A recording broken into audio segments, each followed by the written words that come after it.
रात का समय था। खांसी की वजह से मेरी नींद बार बार टूट रही थी। आखिर मेरी पत्नी जो गहरी नींद में थी उठकर मेरे लिए अदरक का काढ़ा बनाने चली गई।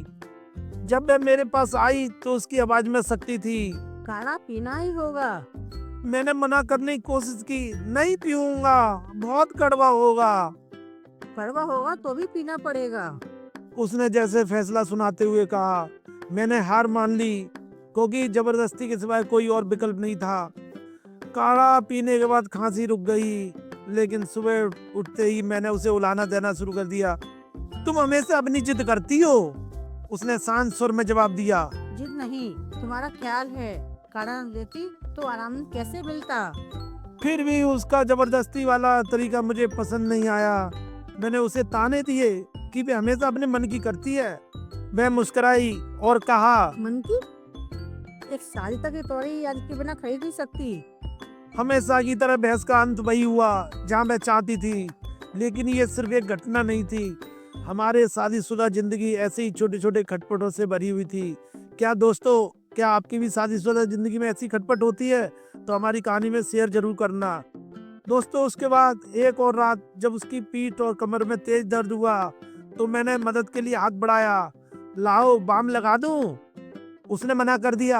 तुम आप पे हाथ कठोर हैं। मेरे लिए बात चुप गई। आखिर मैंने उसे बाम लगाने पर मना लिया, लेकिन कुछ ही मिनटों में उसने मेरे हाथ को शिकायत करते हुए झटक दिया।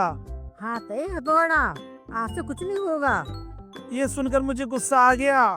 तुम्हें मेरी हर बात में नुक्स निकालने की आदत है, क्योंकि आपसे ही करते हैं कहाँ हो। उसने पलटकर जवाब दिया। बहस लंबी खिंच गई। मैंने तंज कसा। दूसरी औरत होती तो खुश होती कि उसका पति आधी रात को उसकी इतनी परवाह करता है।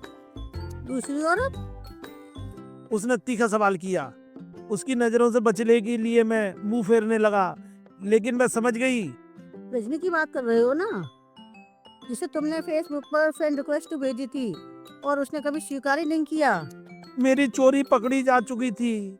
यह सच था कि मैंने अपने कॉलेज के दिनों की प्रेमिका रजनी को खोजा था। जब उसने मेरी रिक्वेस्ट स्वीकार करी तो मैं बहुत खुश हो गया था, लेकिन तुरंत उसने मुझसे दोस्ती तोड़ ली। पत्नी की बातों ने मुझे खटखरे में खड़ा कर दिया। तुम जानते हो, वह भी अब किसी की पत्नी होगी। शायद आपके अपने पति को कड़वा काढ़ा पिला रही होगी, मेरी तरह से, जैसे मैं आपको पिला रही हूँ। उसकी ये बात मेरे दिल को छू गई। सच में रजनी अब अतीत थी।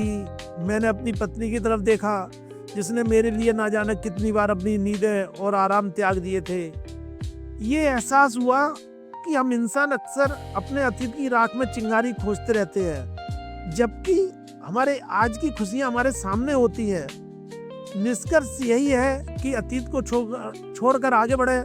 जब तक हम बीते दिनों के सपनों में उलझे रहेंगे, ना खुद चैन से जी पाएंगे और ना अपने साथ रहने वालों को खुश रख पाएंगे।